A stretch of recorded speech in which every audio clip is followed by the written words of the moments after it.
Sa ngayon po ay nandito po tayo ngayon sa Luneta Park at makikita po natin ngayon na meron na pong namumuong grupo kung saan ang ating mga PNP ay kasalukuyan pong naka-standby at handang-handa na para magbigay serbisyo publiko para sa ating mga mamamayang Pilipino anuman ang posibleng mangyari sa aktibidad sa araw na ito.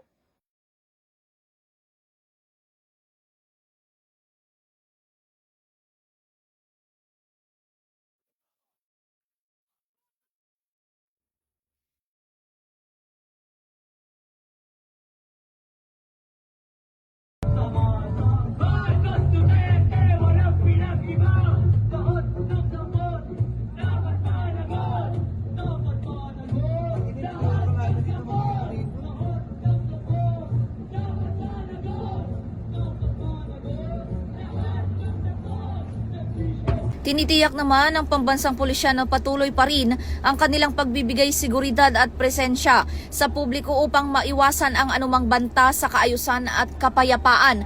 Lalo na't inaasahan natin ang malaking pagtitipon dito sa Luneta Park.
At yan ang pinakahuling ulat sa mga oras na ito. Ako si Patrolwoman Fe Octaviano, nagbabalita para sa Police News Express. At ito ang bagong PNP para sa bagong Pilipinas. Serbisyong mabilis, tapat at nararamdaman.